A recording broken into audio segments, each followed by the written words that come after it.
China फिर वही खेल खेल रहा है, नक्शा बदलने का, जमीन हड़पने का, दिमाग घुमाने का। लेकिन असली सवाल ये है, हमारी सरकार, हमारी राजनीति और हमारा मीडिया चुप क्यों है? चाइना की चाल और अरुणाचल को लेकर नया गेम क्यों? अब असली खेल को थोड़ी गहराई से समझते हैं। चीन का पुराना तरीका है, जहां हारता है वहीं विवाद खड़ा कर देता है, और अरुणाचल प्रदेश उसकी सबसे बड़ी हार है। क्यों? क्योंकि 1962 में चाइना तवांग तक पहुंचा था, लेकिन कब्जा नहीं कर पाया था। तभी से वो इसे साउथ तिब्बत कहकर दिमागी खेल खेलता आ रहा है। इस बार उसकी चाल और बड़ी थी, नई फेक मैप पॉलिसी तैयार करना और अपनी ऑफिशियल किताबों में अरुणाचल को अपना हिस्सा दिखाना, नए स्टैंडर्ड्स नेम जारी करना और बॉर्डर विलेजेस बसाकर ग्राउंड रियलिटी बदलना। ये सब चाइना का साइकोलॉजिकल प्रेशर गेम।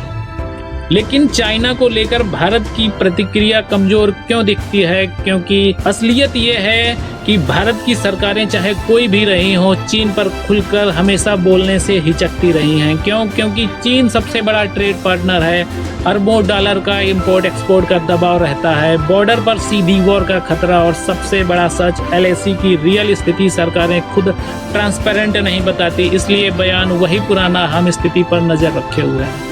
राजनीति यहाँ असली आग है।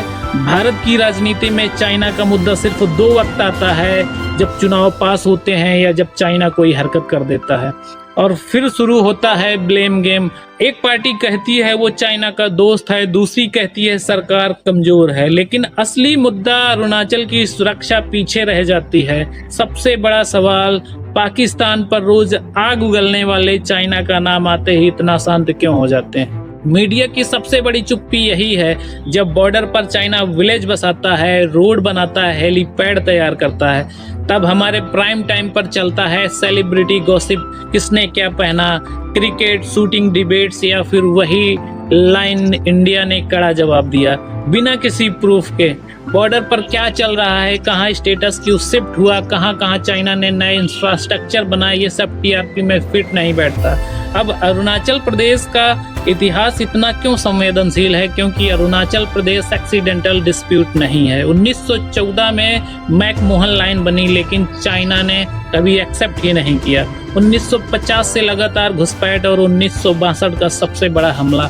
आज चाइना विलेज बसाकर डेमोग्राफिक क्लेम बना रहा है। यह सिर्फ बॉर्डर इशू नहीं है, ये हमारी आइडेंटिटी और सॉवरेनिटी का मामला है।